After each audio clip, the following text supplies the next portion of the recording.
Alright guys, Keegan here with Relentless Ridge Pursuit, and I wanted to do some videos on the RV side of my life.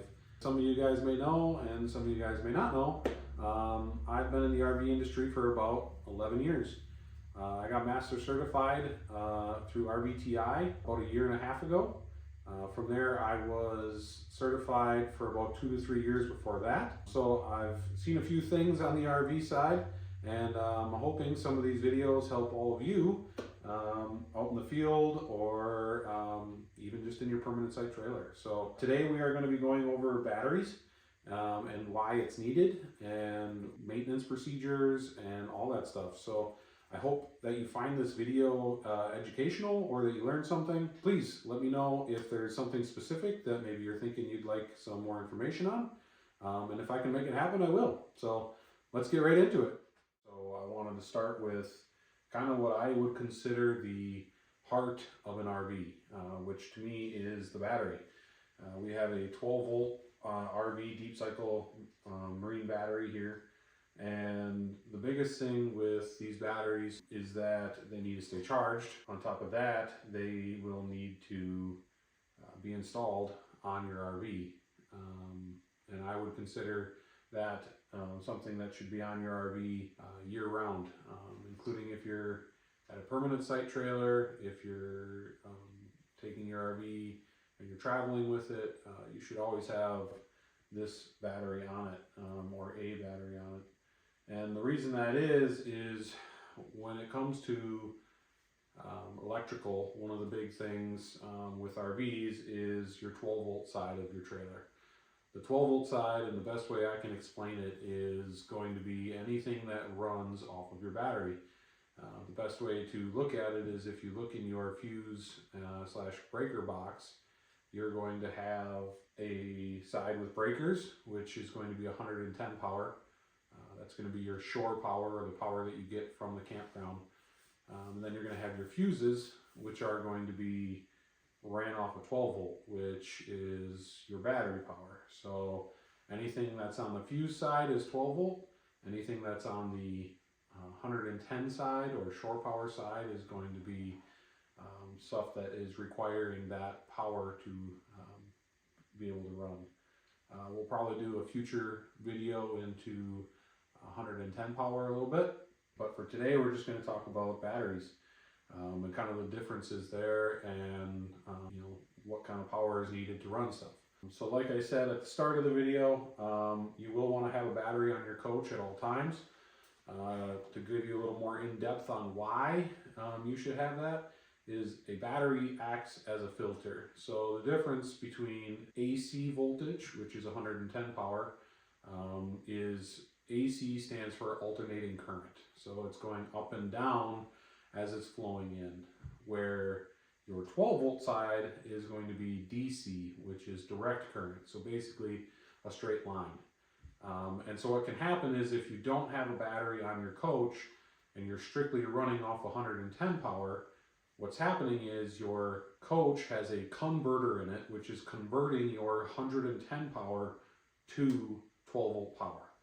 And that's why you can still get lights and your awning will run and your slide room will run, even if you're only plugged into your power cord. But as you're running all of that stuff, that AC voltage is going like this, and there's nothing there to protect your converter from frying or blowing fuses or something like that, because there's no filter in place at that point, which is why I will tell you you should have a battery on at all times. The other thing you might notice is if you're plugged in all the time, again, with no battery on, you might notice that your lights will flicker or something like that, possibly when you're trying to run stuff, or even just in general, without a battery on that coach.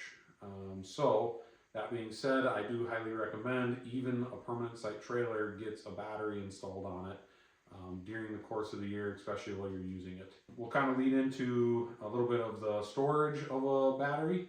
A lot of times you will be told that you shouldn't keep your battery on over winter. There's a yes and a no there. The reason I say that is because if your coach is plugged in at a permanent site trailer year round, technically you can leave that battery on it even in winter. as long as you have power to that coach. The reason I say that is because, like we were talking, you have a converter in your trailer. That converter is charging your battery whenever you're, not using it, or even while you are using it. And what'll happen is that battery will stay fully charged, so it won't freeze. Now, if for some reason you lost power at that site, whatever it is, and that battery isn't getting a charge, and then it goes below a couple volts, it will then freeze. That's when you hear of freezing up batteries. The other thing that can happen is if you leave it plugged in year round and you don't have your battery plugged in, or it is plugged in, you will have possible overheating if you don't check your water levels, if it's not a maintenance-free battery. So this one here is not a maintenance-free battery, so we'll kind of get into how to check those levels. But basically, if you were to leave that battery on there over winter and have it plugged in, this battery will stay charging, so it won't freeze. And then what I would recommend is in spring, you check your water levels to make sure you don't overcharge or overheat that battery. It is not a bad idea though if you're not going to be using the coach and it's not plugged in, or even if it is plugged in and you're just letting it sit, you can pull that battery off the coach. If you have more than a couple wires up at the front of that battery, I would recommend that you take a picture before you disconnect it, just to make sure that in springtime, when you reconnect that battery, everything is being put back to the way you found it. But to kind of get into how to check your water levels, and then maybe good storage procedures, you used to not be able to put a battery just right on the concrete floor. That kind of is a myth nowadays that you shouldn't do that. The reason why you used to not do that is the cells and everything in those older batteries used to get very cold, and they could have a lot of sediment, and that could cause that battery to go bad. It was a very old style with those plates inside there and how they were made. That's why that would happen. Nowadays, the newer batteries, you don't really have to worry about that as much. It's still a good measure though. I always like to just keep my battery sitting on the shelf in my garage, and then I just kind of let it sit all winter, if I'm being honest. This battery here has been sitting since last year. I believe sometime in September, October area, I set it on the shelf, and it has not moved since then. I have not put a charger on it until today, and that's because I'm showing you guys some of the voltages that you're gonna be looking for. But as I said, when I put this battery, it was fully charged sitting on the shelf. But get into voltages a little bit. The voltage of a battery like this is a 12 volt battery. A fully charged battery not charging is going to be about 12.6 volts. And the reason that is because you have your two caps right here. These two caps are technically covering 6 cells. Those 6 cells have about 2.1 volts per cell. So that is where you get a fully charged battery at 12.6 volts. Now, in some cases, when you have it hooked up on your coach, if you were to take a voltage reading of that battery while it's plugged in and charging, you will see that at about 13.6 volts. That would be a fully charged battery charging. So that is something that you are going to want to know. And I will give a little recommendation on at least a tool I believe every RV owner should own and should have some basic knowledge of how it works. Would be a multimeter like I got over here. That multimeter is going to be able to give you a lot of information that if you were to call somebody in the RV industry, and they would probably ask you some voltage questions if you're having an issue with an appliance or something along those lines. In this case here, just to kind of show you, you're going to have the V right here and another one right here. The V down here is going to be a V with a squiggly line. That is going to be for AC voltage. So like we talked, that is alternating current. So that's why it is a squiggly line, because it's moving up and down. You're going to have then DC voltage, which is what we want to play with today. That is going to have a straight line with 3 dotted lines underneath it, because it is a direct line of voltage. From there, you are going to be able to, some of them have a light on it like so. So you can see exactly what we're looking at here. So right now, the nice thing is with this meter here, it will allow you to select, or you can hit range on here, and you can push and hold it and it'll go to auto. So auto will automatically detect where the decimal point needs to be when we're checking our voltages. In this case, the decimal point we are showing is going to be at 10.5 volts. So like I said, this battery has been sitting since last year, just sitting on the shelf. It is not completely dead. Technically terms though, this is completely dead if you were to go off of the standards of a 12.6 volt battery.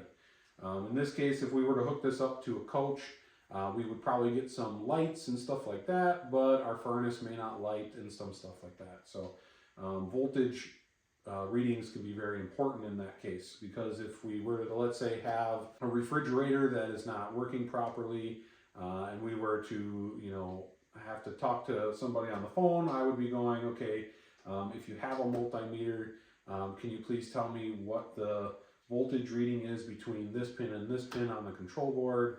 Or even just as simple as, can you please go to your battery, connect your red to your positive and your black to your negative, tell me what the voltage reading is of that battery. If we're looking at about 10.5 volts, that would be a big reason as to why this battery is not working right or your coach isn't working right. In this case, I do have a battery charger here hooked up, so I can show you guys a little bit of different voltage readings. The battery charger that I have here, you do have to make sure that you set it to the correct charging station. So in this case, we will want to turn this battery charger to run off of a deep cycle battery. If you have a AGM battery or a lithium battery, that charger is going to have to be selected to the proper setting. Lithium batteries charge to about 14.5 volts depending on the charger, which is going to be a bit more than something like this. So if it's set to lithium, you will possibly overcharge this battery. The charger isn't going to work right, stuff like that. So I just want to show you guys. So I just turned that charger on. It should take a second here, and as you can see right now, that battery is now taking a charge. We are kind of fluctuating a little bit. The charger is trying to put voltage back into this battery, so you will notice that with this style charger that I have, it's not, it is a smart charger, so it's going to charge until it feels it's at 100% and then stop. You do have to be careful. Some chargers out there are not a smart charger. They will just keep charging and charging and charging. You don't want to necessarily have one of those if it's going to be something that you're going to just put in your garage and not look at it again. Because we are charging now, I'll just turn this guy off. So now with that charger off, you'll see our voltage has now gone back down to about that 10.9 volts. From here, if this battery was fully charged, and let's say I'm going to go put it back on my coach, or let's say it's not fully charged and I just pulled it off the shelf and I'm getting ready to charge it, because this is not a maintenance-free battery, we are going to want to actually fill this up. So what happens is you're going to take these caps here, you're going to take a flathead screwdriver, you're going to be able to pop these caps up and off. Please be very careful. You should be wearing gloves and any other PPE that you need. But then from there, inside here, you're going to see three circles per side. That is going to be for your cells, like we talked about before. You are going to want to take distilled water, and you would be able to dump that into each hole. What you're looking for inside there is there are going to be metal plates. Those metal plates basically just have that water over the top of that cell. So as long as that distilled water / battery acid is above that metal plate, you're all set. You don't actually have to fill each cell till it's coming out the top. It just has to be over the top of those plates. From there, that battery is all set, and now we should be able to hook up our charger and just let it go until we want to put that back onto our coach. At that point, this battery is all set and ready to go. You still want to do a visual inspection of this battery, and you still want to make sure everything is set and ready to go to get back onto your coach. So that's going to be the maintenance side of things. That's going to be what voltages you're looking for.